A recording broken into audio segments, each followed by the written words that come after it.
नमस्कार प्यारे विद्यार्थियों, कैसे हैं आप। आशा करता हूँ आप सभी अच्छे होंगे और मस्त होंगे। प्यारे विद्यार्थियों, आप सभी की बहुत ज़्यादा डिमांड आ रही थी और आपने बहुत सारे मैसेज किए थे कि सर आप हमारे लिए कुछ लाइए, आप बहुत अच्छा पढ़ाते हैं, आपका पढ़ाया हुआ हमें समझ आता है। तो इसी वजह से मैंने अपने अनुभव से आपके लिए कुछ नोट्स तैयार किए हैं जिनसे आपको पेपर में बहुत ज़्यादा मदद मिलेगी और आपका जो झुकाव होगा वो आपके नंबरों को और ज़्यादा उनको लाएगा।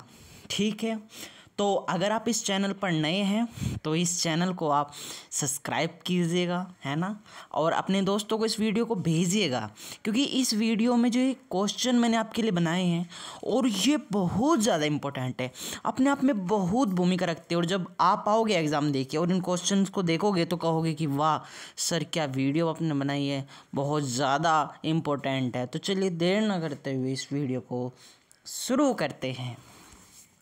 देखिए, माँ बापू का सपना खाकी सीरीज है ना, आप लोगों को कितना अच्छा लग रहा होगा। आज का ये एपिसोड 1 है। पहला क्वेश्चन इसमें ये आता है, पहला जो प्रश्न है इसमें आता है, कौन सा अनुच्छेद कुछ मामलों में कार्य, शिक्षा, सार्वजनिक सहायता के अधिकार से संबंधित है। आप लोगों को याद रखना है, अनुच्छेद 41 एक ऐसा अनुच्छेद है जो कुछ मामलों में कार्य, शिक्षा और सार्वजनिक सहायता के अधिकार से संबंधित है।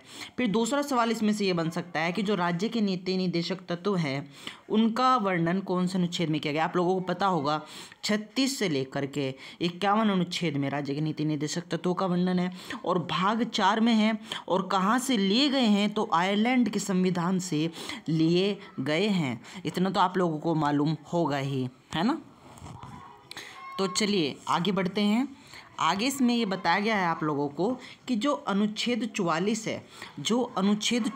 है, देखो मैं आप लोगों को समझा भी रहा हूँ कि जो अनुच्छेद 44 है, ये अनुच्छेद जो 44 है, ये कौन सा इसमें वर्णन आता है। तो आपको याद रखिएगा, अभी यूनिफॉर्म सिविल सर्विस कोड जो था वो ट्रेंडिंग में था, तो आपको याद रखना है अनुच्छेद 44 जो है समान नागरिक संहिता यानी यूनिफॉर्म सिविल कोड में आता है। देखो कितने आसानी से ये बहुत ज़्यादा इंपॉर्टेंट क्वेश्चन है, क्योंकि ये ट्रेंडिंग में रहा है बच्चों, ये ट्रेंडिंग में रहा है। और मेरा ये सीरीज़ लाने का मतलब यही है कि चुनिंदा क्वेश्चन आप लोगों के सामने लाया जाए। इस समय प्रैक्टिस सीरीज़ आप जो लगा रहे हैं उनसे फ़ायदा तो कुछ होगा नहीं, लेकिन जब आप इम्पोर्टेंट क्वेश्चन का खुद चुनाव करके जाएंगे, जैसे मैंने चुनाव करके आपके लिए वीडियो तैयार की है, तो इससे आपको बहुत ज़्यादा मदद मिलेगी। तो ये आपका हो गया क्वेश्चन, है ना। चलिए फिर आगे मैं आप लोगों को बताता हूँ। अगला जो क्वेश्चन आपका एग्ज़ाम में आप लोगों को दिखाई देगा वो ये देगा कि अनुच्छेद 39 का वर्णन किस में है। अनुच्छेद 39 में आप लोगों को याद रखना है, अनुच्छेद 39 जो है इसमें संशोधन हुआ था, 42वां संविधान संशोधन, जिसमें लघु संविधान के रूप में इसको देखा जाता है। इसमें निःशुल्क विधिक सहायता आई थी, जो लागू कब हुई थी, ये मेल्सा के इसमें स्थापना हुई थी।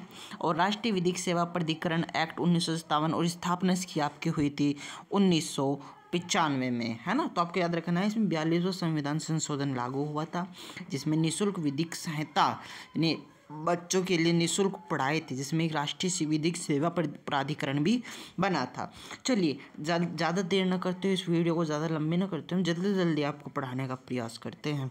आइए आगे बढ़ते हैं। अनुच्छेद 50 क्या है, तो आप लोगों को ध्यान रखना चाहिए, इसमें शक्ति का पृथक्करण होता है, कार्यपालिका और न्यायपालिका का। बहुत इंपॉर्टेंट क्वेश्चन है ये बच्चों, आप अगर प्रैक्टिस सेट भी मैं आपको कराऊंगा तो उसमें आपको नज़र आ जाएगा। चलिए आगे बढ़ते हैं।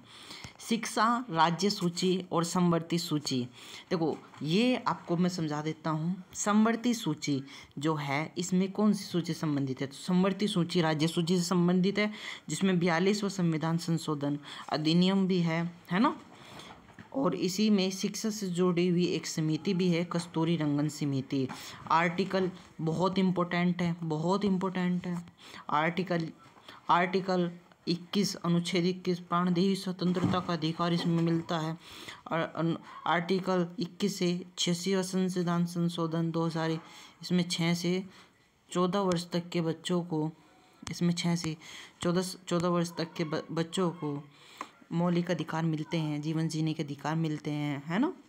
तो याद रहेगा आप लोगों को इतना। चलिए आगे बढ़ते हैं। अनुच्छेद 51 मौलिक कर्तव्यों का वर्णन है जो सोवियत संघ रूस से लिए गए हैं। और 42वें संविधान संशोधन इसी में जुड़ा रहता है जो सरदार सवर्ण सिंह समिति से संबंधित है, राइट। और 11वें क्रम में आता है वो 86वां संविधान संशोधन है। और एक और इम्पोर्टेंट क्वेश्चन इसमें आप लोगों का बन जाएगा, ये इम्पोर्टेंट क्वेश्चन मैं आपको दिखाने का प्रयास कर रहा हूँ। ये वाला क्वेश्चन इम्पोर्टेंट है बच्चों। किस भारतीय ओलंपिक ने प्लेइंग टू विन शीर्षक की आत्मकथा लिखी है? ये नाम याद रखिएगा, ये वाला नाम, ठीक है। तो किसने? साइना नेहवाल। इम्पोर्टेंट क्वेश्चन आपके लिए बन जाएगा। साइना नेहवाल। किस भारतीय ने ओलंपिक ने प्लेइंग टू विन शीर्षक की आत्मकथा साइना नेहवाल ने लिखी है, राइट। चलिए आगे बढ़ते हैं दोस्तों। कुछ और इम्पोर्टेंट क्वेश्चन आपके लिए है। बैडमिंटन कप्स कौन कौन से होते हैं? थॉम्स कप्स, उबेर कप कौन होता है? बैडमिंटन कप होते हैं, राइट। फर्स्ट व्यक्ति कौन है जिन्होंने बीजिंग ओलंपिक में गोल्ड मेडल शूटिंग में प्राप्त किया है? अभिनव बिंद्रा फर्स्ट व्यक्ति हैं जिन्होंने शूटिंग में गोल्ड मेडल प्राप्त किया है, राइट। नीरज चोपड़ा जो हैं वो भाला फेंक यानी जेवलिन थ्रो में उन्होंने गोल्ड मेडल प्राप्त किया है, ठीक है। 7 अगस्त को भाला फेंक दिवस भी मनाया जाता है, ये भी आप लोगों को याद रखना है। और सेकंड व्यक्ति हैं जिन्होंने गोल्ड मेडल हासिल किया है, पहली भारतीय महिला, याद रखिएगा, कर्णम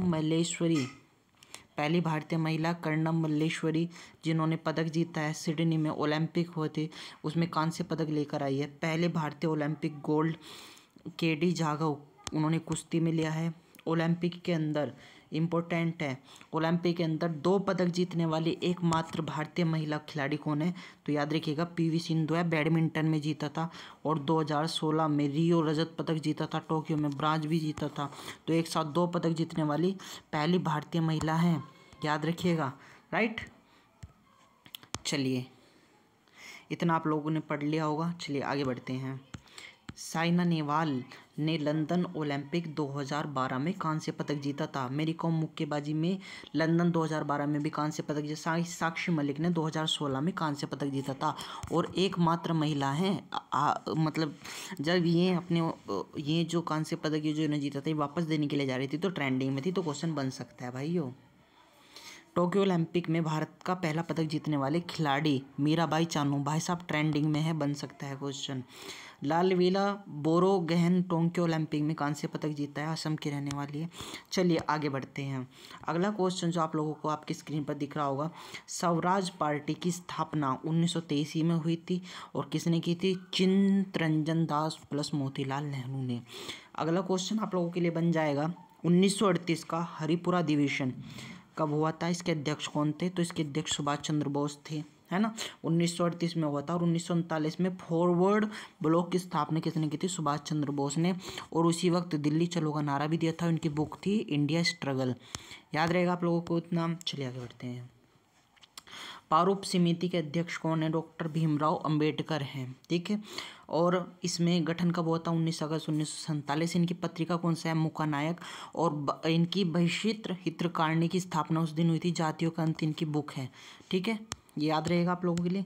चलिए महात्मा गांधी जी से जुड़े हुए कुछ इंपॉर्टेंट फैक्ट है, क्योंकि G20 में महात्मा गांधी जी की समाधि पर जब पूरे ऑल इंडिया से व्यक्ति गए थे तो महात्मा गांधी जी अपने आप में एक ट्रेंडिंग टॉपिक बन जाता है यूपी पुलिस के नज़रिए से। तो इसके हम सारे फैक्ट याद करने वाले, सारी उपाधि, तो बहुत अच्छे से आँख कान खोल कर सुनिएगा मेरी हर एक बात को, क्योंकि मैं आपको पढ़ाता हूँ वही जो परीक्षा की दृष्टि से रहता है इम्पोर्टेंट।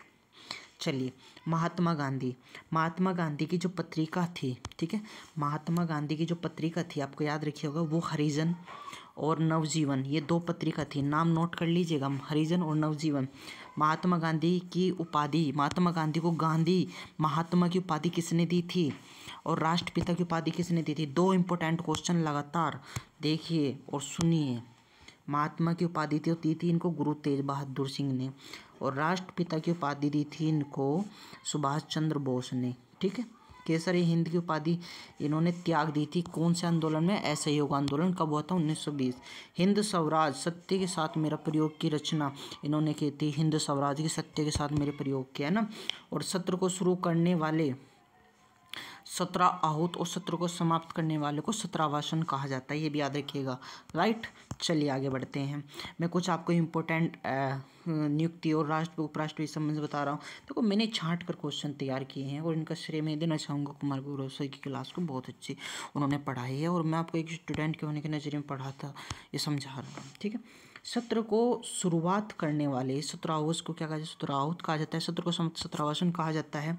भारत का एक राज्यपाल अनुच्छेद 153 के तहत भारत के एक उपराज्यपाल होता है। चलिए इनकी नियुक्ति और बता देता हूँ मैं आप लोगों को।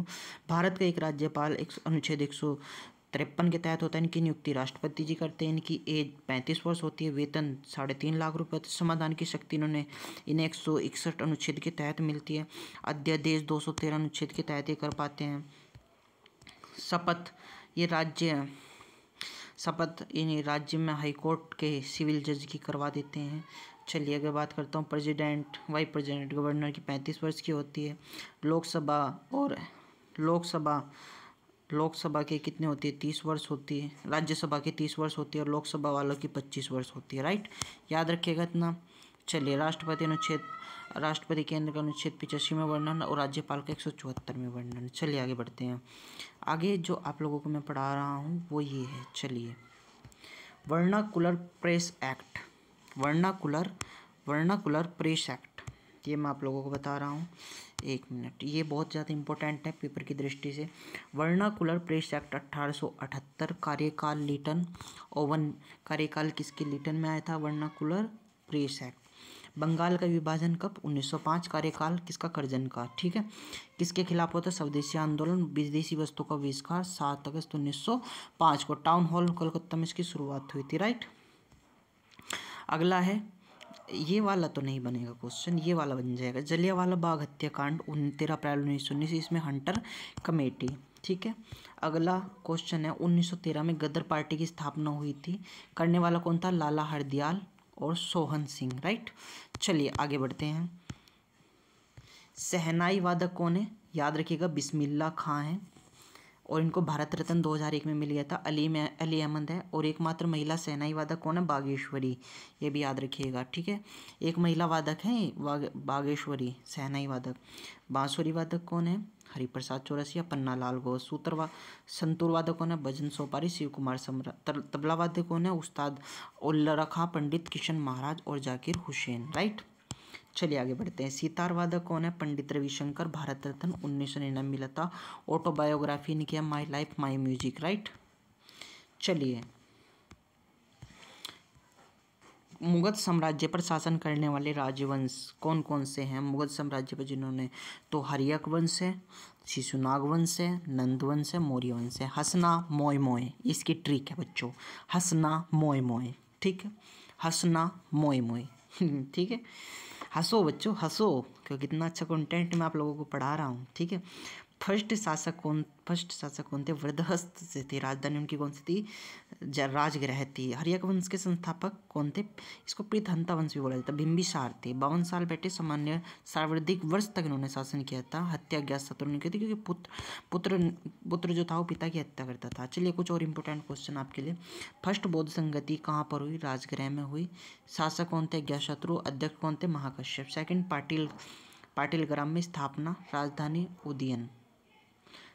पाटिल ग्राम स्थापना हुई थी, राजधानी भी वहीं पर थी, है ना। शिशुनाग, काला शोक, इसको शासक। सेकंड बौद्ध संगति हुई थी वैशाली में, अध्यक्ष शाबकीन, है ना। ओलंपिक समिति, ये बहुत ज़्यादा इंपॉर्टेंट है भाइयों, ट्रेंडिंग में रहा है ओलंपिक समिति भी। चलिए इसको भी खलास करते हैं। ओलंपिक समिति की स्थापना 23 जून 1894, हेडक्वार्टर लुजान। हेड कहाँ है? थॉम्सवर्क। लोगो क्या है? रिंग। समिति बैठक मुंबई। First Olympic 1896 Athens. द्वितीय ओलंपिक 2024 पेरिस। और 74 2028 में लॉर्ड्स यूएसए। T20 फॉर्मेट भी इसमें शामिल कर दिया गया है। कहाँ गया? ये रहा। 32वां ओलंपिक 2020 टोक्यो का शुभांकर किसने किया था? मीराबाई तोबा ने। भारत की रैंक कितनी थी? 48वीं मेडलों में, ठीक है। भारत के फर्स्ट नीरज चोपड़ा थे जिन्होंने भाला फेंक में गोल्ड मेडल लिया था, राइट। 7 अगस्त को भाला फेंक दिवस भी बनाया जाता है, याद रखिएगा, इंपॉर्टेंट क्वेश्चन है ये। चलिए थोड़ा सा रह गया है, 1-2 स्लाइड भी नहीं, ज़्यादा ही स्लाइड है। कहाँ गया? यहाँ पर थे हम, ठीक है, यहाँ पर हम लोग थे, यहाँ तक हो गया, यहाँ पर थे। चलिए पढ़ते हैं इसको भी। मीराबाई चानू टोक्यो ओलंपिक में भारत के लिए पहली पदक जीतने वाली महिला हैं। और रवि दहिया कुश्ती में, राइट। ब्राउन्ज मेडल जीतने वाले पीवी सिंधु हैं, हॉकी टीम की हैं। और बजरंग पुनिया हैं, इन्होंने ब्राउन्ज मेडल जीता है। टोक्यो ओलंपिक में फर्स्ट रैंक किसकी आई है? टोक्यो ओलंपिक में फर्स्ट रैंक किसकी आई है? USA की आई है, याद रखिएगा, इंपॉर्टेंट क्वेश्चन है। 2011 की जनगणना के अनुसार, जो 2011 की जनगणना के आयुक्त कौन थे? चंद्रमौली। क्रम 15वें क्रम।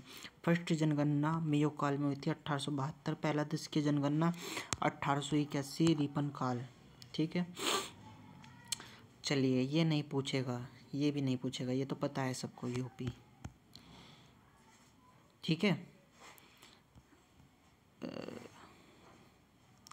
ये भी नहीं पूछेगा, नोट, ऐसे क्वेश्चन नहीं पूछेगा। चलिए राजस्थान की नृत्य शैली कालबेलिया, घूमर, गीदड़ में यूनेस्को में मतलब है, यूनेस्को से संबंधित है, गरबा नृत्य भी है, ठीक है। छत्तीसगढ़ की नृत्य शैली पिंडवानी, कलाकार तिनजन बाई। असम बिहू, ये पूछ लेगा, बिहू सत्रिया, ठीक है, आए भी हैं। चलिए राजीव गांधी खेल रत्न पुरस्कार की इनाम राशि 25 लाख रुपए है, जिसको आपका नाम क्या होगा? मेजर ध्यानचंद। फर्स्ट किसको मिला था? विश्वनाथ को मिला था शतरंज में। 2022 में शरद कमल को टेबल टेनिस में, 2023 में चिराग शेट्टी बैडमिंटन में। और द्रोणाचार्य एक अवार्ड कोच भी है, 1985 ये अवार्ड कोच है। और सात्विक साराभाई चिराग शेट्टी को बैडमिंटन में था। अर्जुन अवार्ड जिसको मिलता है उसको 15 लाख रुपए मिलते हैं। 26 खिलाड़ी को 2023 में मिला था, 2024 में मोहम्मद शमी को मिला है और शीतल देवी को मिला है। चलिए कुछ इंपॉर्टेंट संविधान संशोधन पर बात कर लेते हैं। अनुच्छेद 368 और भाग 20 में संविधान संशोधन, अनुच्छेद 368 भाग 20 है ना, ये आप लोगों को याद रखना है। फर्स्ट संविधान संशोधन 1951 में, इसमें 9वीं अनुसूची जोड़ी गई। 196वें संविधान संशोधन में 28 सितंबर 2023 को, जिसमें नारी शक्ति वंदन अधिनियम। भाई साहब छाप लीजिए, भाई साहब छाप लीजिए, छाप लीजिए इसको, इसको मत छोड़िएगा, इसको मत छोड़िएगा।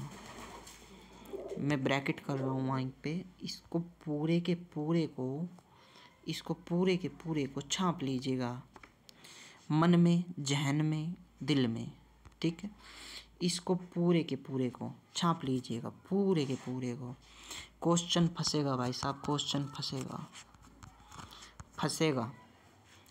कैसे फंसेगा? चलिए हम समझाते हैं आप लोगों को, हम समझाते हैं आप लोगों को। इसमें ये पूछेगा कि जो 196वें संविधान संशोधन अभी हाल ही में हुआ है, इसमें कौन सा जोड़ा गया है? नारी शक्ति वंदन अधिनियम, नारी शक्ति वंदन अधिनियम जोड़ा गया है।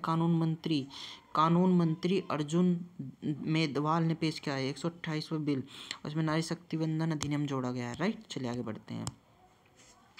42वें संविधान संशोधन 1976 में क्या क्या जोड़ी है? प्रस्तावना जोड़ी, समाजवादी पंथनिरपेक्ष अखंडता, लघु संविधान है ना, ये आप लोगों को पता ही होगा।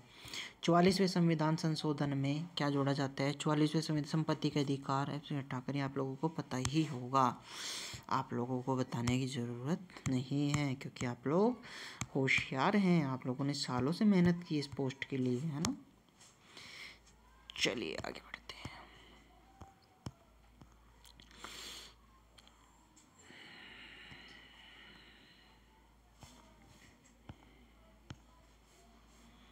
चलिए मैं ये बता देता हूँ आप लोगों को। 15वां,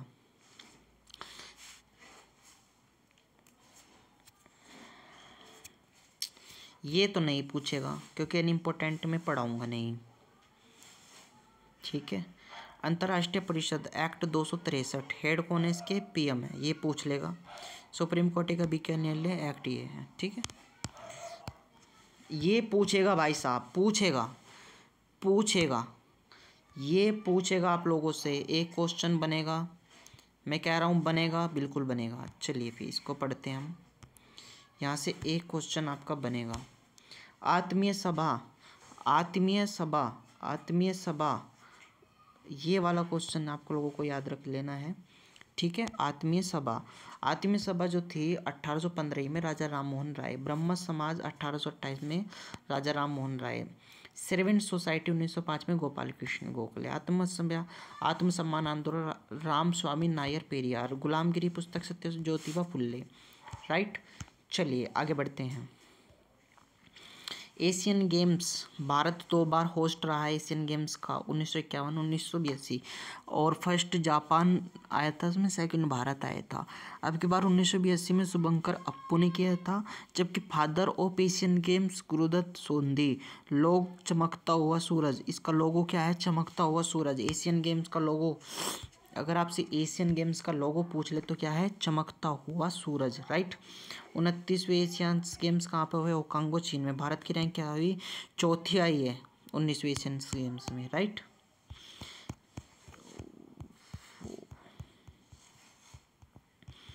ठीक है, चलिए आगे बढ़ते हैं। अगला सवाल ये है कि भारतीय रिजर्व बैंक 1900 एक्ट में हुई थी स्थापना। इन्वेस्टिगेशन फर्स्ट, ये नहीं आएगा। ये पूछ लेगा, ये वाला पूछ लेगा इसमें से निचला, ये पूछ लेगा। अभी कहाँ गया? 25वें गवर्नर कौन बने? शक्तिदास। ठीक है, और फर्स्ट गवर्नर सीटमैन, बस ये पूछेगा। SBI 1921 में ये है बस। ठीक है, ये पूछ लेगा आप लोगों से। नर्मदा सिरवन समिति 22 जुलाई 1982। ठीक है। SIDBI 2 अप्रैल 1990। हेडक्वार्टर कहाँ पे? इसका लखनऊ। पानीपत की लड़ाई, अरे तो बहुत पुराना हो गया, चलो फिर भी पढ़ लेते हैं। 3 लड़ाइयाँ हुई 1526 में। बाबर इब्राहिम जीता कौन? तो विलापति तोप जीता। ठीक, बाबर। ठीक है, तो प्रयोग हुआ। अकबर हेमू जीता कौन? बेरमजान। मराठा आतिथ्य हुई 1761 में। दूत्य हुई 1556। मराठा एकदम सानितुत पेशो बालीजा बाजीराव। ठीक है, छाप लीजिएगा, बनेगा क्वेश्चन। क्वेश्चन बनेगा दोस्तों। चलिए कैसे बनेगा वो हमारा काम है बताना। इसमें ये पूछ लेगा सबसे भारी धातु क्या है?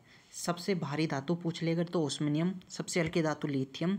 सबसे छोटा पुष्प बुल्फिया। सबसे बड़ा पुष्प रेफल्स या ओनाल्डी। और लिक्विड अवस्था में मिलने वाली धातु पारा मरकरी या धातु ब्रोमीन। चलिए आगे बढ़िए। ओजान का अनुका अन्वयिक धारिमान O3 16 गुना 48। ठीक है, ओजन परत जासपर नापते हैं, परत समताप मंडल इससे नापते हैं। रबी मौसम में उगाई जाने वाली फसल, ये इंपॉर्टेंट क्वेश्चन है भाई साहब, छाप लीजिएगा। ये इंपॉर्टेंट क्वेश्चन है, छाप लीजिएगा। रबी मौसम में उगाई जाने वाली फसल चीनी, राई, मटर, जौ, सरसों, आलू। नाई हुटूर बजते ही जोश में आलू खिलाया। ये इसके ट्रिक है। 2023 में ये क्वेश्चन है, मोटे अनाज बाजरे वर्ष बनाया गया है। 2024 में ऊँटों का वर्ष बनाया गया है, कैमलिन्स। ठीक है, चावल अनुसंधान केंद्र उड़ीसा में है। डेयरी का करनाल में है भाई साहब। तंबाकू का आंध्र प्रदेश। कौंद्रोती लखनऊ। केंद्रियालू शिमला। चलिए आगे बढ़ते। कजाकिस्तान की राजधानी अस्ताना है। तुर्की की अंकारा। अजरबैजान की बाकू। मंगोलिया की उल्बर्टेट। ताशकंद। हंगरी की बुडापेस्ट। ठीक है, विश्व का सबसे बड़ा लैंड लॉक कंट्री कजाकिस्तान है।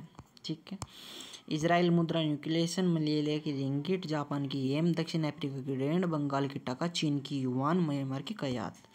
एंगस्ट्रॉम का तरंग दैर्घ्य मात्रक होता है। सर्वाधिक रंग लाल होता है। प्रतिरोध का मात्रक कम होता है। ध्वनि की तीव्रता डेसिमल होती है, आप लोगों को पता ही होगा। दाब पास्कल। दूरी पारासेक। पानी में घुलनशील। Vitamin B+C। वसा। एड। Vitamin D, vitamin E, vitamin K, vitamin A की कमी से रेटिनॉल। विटामिन B12 की कमी से साइक्लोइन कोबाल्ट धातु पाई जाती है। Vitamin D calciferol. Vitamin E tocopherol. Vitamin C एस्कॉर्बिकमल। Vitamin K phylloquinone.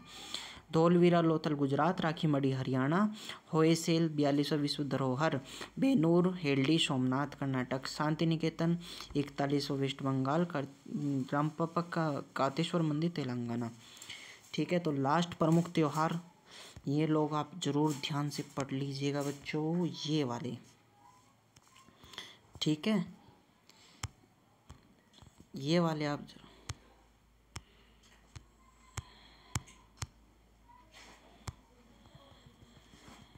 ठीक है, ये वाले लोग आप ज़्यादा ध्यान से पढ़ लीजिएगा। अंबाची असम, सरोल झारखंड, शिवमोगा गोवा, सोटा जोहा गोवा, है ना, त्रिपुरम केरल, ठीक है, प्रमुख त्यौहार हैं।